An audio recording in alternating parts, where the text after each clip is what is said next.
വിദ്യാഭ്യാസ ന്യൂനപക്ഷ വകുപ്പുകൾ കോൺഗ്രസ് ഏറ്റെടുക്കണമെന്ന് കത്തോലിക്ക കോൺഗ്രസ്. ദീർഘവീക്ഷണമുള്ള വിദ്യാഭ്യാസ രീതിയും വകുപ്പും ഇന്ന് കേരളത്തിന് ആവശ്യമാണെന്നും ക്രൈസ്തവ സമൂഹം ദീർഘവീക്ഷണത്തോടെ നടത്തിയ പ്രവർത്തനങ്ങളായിരുന്നു കേരള നവോത്ഥാനത്തിനും കേരള മോഡൽ വികസനത്തിനും കാരണമായതെന്നും കത്തോലിക്ക കോൺഗ്രസ് ആവശ്യപ്പെട്ടു.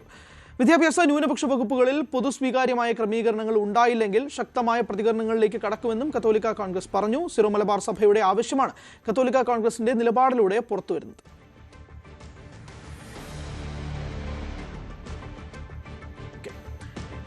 ഫാദർ ഫിലിപ്പ് കവിയിൽ ചേരുന്നുണ്ട് കത്തോലിക്ക കോൺഗ്രസിൽ നിന്ന്. ഫാദർ, ശക്തമായ പ്രതികരണങ്ങളിലേക്ക് കടക്കുമെന്നുള്ള രീതിയിലേക്ക് നീങ്ങുകയാണോ? തീർച്ചയായിട്ടും ഈ പുതിയ UDF സർക്കാരിലെ വളരെയേറെ പ്രതീക്ഷയും വളരെയേറെ പ്രത്യാശയും ഞങ്ങൾക്കുണ്ട്. അത് എല്ലാ വിഭാഗങ്ങളെയും ഉൾപ്പെടുത്തി എല്ലാ വിഭാഗത്തിൽപ്പെട്ടവർക്കും തുല്യമായ നീതി നടത്തി കൊടുക്കുന്ന ഒരു സർക്കാരായിരിക്കും ഇനി ഭരണത്തിൽ വരുന്നത് എന്നുള്ള പ്രത്യാശയാണത്. അത് ഈ UDFന്റെ വോട്ടിന് വേണ്ടി ചോദിച്ചപ്പോൾ അവരെല്ലാവരും കൃത്യമായി പറഞ്ഞിരുന്ന കാര്യവുമാണ്. അപ്പോൾ വിവിധ മേഖലകൾ, പ്രത്യേകിച്ച് വിദ്യാഭ്യാസ മേഖല എന്ന് പറയുന്നത് ക്രൈസ്തവർക്ക് വളരെ പ്രധാനപ്പെട്ടതാണ്. ഈ നാടിന്റെ വികസനത്തിന് വേണ്ടി, നവോത്ഥാനത്തിന് വേണ്ടി ക്രൈസ്തവ വിഭാഗങ്ങൾ നൽകിയ, വിദ്യാഭ്യാസ മേഖലയിൽ നൽകിയ സംഭാവന ആർക്കും സംസ്കരിക്കാൻ സാധിക്കില്ല.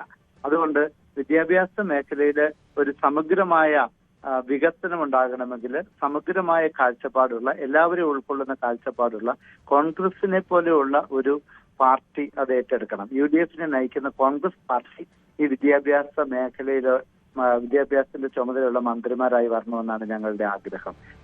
ചില പ്രത്യേക വിഭാഗങ്ങൾക്ക് വേണ്ടി ഇങ്ങനെ വിദ്യാഭ്യാസ മേഖല തീരെഴുതി കൊടുക്കുന്നത് ശരിയല്ല. എല്ലാവരെയും ഉൾക്കൊള്ളണം, എല്ലാവരുടെയും നന്മയുണ്ടാകണം, എല്ലാവർക്കും വളർച്ച ഉണ്ടാകണം. ചിലർക്ക് മാത്രമായിട്ട് അത് കൈവശം വെക്കുവാൻ കൊടുക്കുന്നത് ഒരിക്കലും നീതിയുക്തമല്ല. അതിനെതിരെ ശക്തമായി പ്രതികരിക്കാൻ ഞങ്ങൾ ആഗ്രഹിക്കുകയാണ്. ഇപ്പോൾ കോൺഗ്രസിലെ ഒരു മന്ത്രിയെ ഉന്നത വിദ്യാഭ്യാസ മേഖല ഏൽപ്പിച്ചു എന്ന് ഞങ്ങൾ കേട്ടു. അതിനെതിരെ വീണ്ടും ചർച്ചകൾ വരുന്നു എന്ന് പറയുന്നത് ആശാവഹമല്ല. അതിനെതിരെ വളരെ ശക്തമായിട്ട് സഭാതലങ്ങളിൽ നിന്ന് കത്തോലിക്ക കോൺഗ്രസിന്റെ ഭാഗത്തുനിന്ന് പ്രതിഷേധമുണ്ടാകുമെന്നതിൽ യാതൊരു തർക്കവുമില്ല. അതായത് വിദ്യാഭ്യാസ വകുപ്പ് കോൺഗ്രസ് തന്നെ ഏറ്റെടുക്കണം, മറ്റ് എല്ലാവരെയും കൂട്ടി ചേർത്താലും കുഴപ്പമില്ല, ആ രീതിയിലേക്ക് തന്നെ മുന്നോട്ട് പോകണം, അല്ലാത്ത പക്ഷം പ്രതിഷേധം ഉണ്ടാകും എന്ന് തന്നെയാണ്. കോൺഗ്രസ് പാർട്ടി അത് ഏറ്റെടുക്കും. കാരണം കോൺഗ്രസ് പാർട്ടിക്ക് എല്ലാവരും ഉൾക്കൊള്ളാൻ സാധിക്കും. കോൺഗ്രസ് പാർട്ടിയിൽ ഇന്ന ആളെന്ന് ഞങ്ങൾ പറയുന്നില്ല, അത് കോൺഗ്രസ് പാർട്ടി ഏറ്റെടുക്കുക. കാരണം കോൺഗ്രസിന് സമഗ്ര വീക്ഷണമുണ്ട്, പ്രത്യേക വിഭാഗങ്ങൾ എന്നുള്ള വീക്ഷണമല്ല, എല്ലാവരും ഉൾക്കൊള്ളാനുള്ള വീക്ഷണം കോൺഗ്രസ് പാർട്ടിക്കുണ്ട്. അത് അംഗീകരിച്ചുകൊണ്ട് തന്നെയാണ് ഞങ്ങൾ പറയുന്നത് വിദ്യാഭ്യാസ വകുപ്പ് കോൺഗ്രസ്. അതുപോലെ തന്നെ ന്യൂനപക്ഷ വകുപ്പ് കാലാകാലങ്ങളിലായിട്ട് ക്രൈസ്തവരെ അവഗണിക്കുന്ന ഒരു വകുപ്പായിട്ട് ന്യൂനപക്ഷ വകുപ്പ് മാറിയിരിക്കുകയാണ്.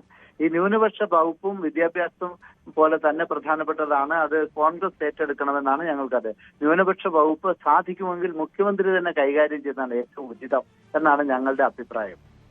അപ്പൊ ന്യൂനപക്ഷ വകുപ്പുകളിലേക്കും ശക്തമായ ഒരു രീതിയിലേക്ക് നീങ്ങുമോ?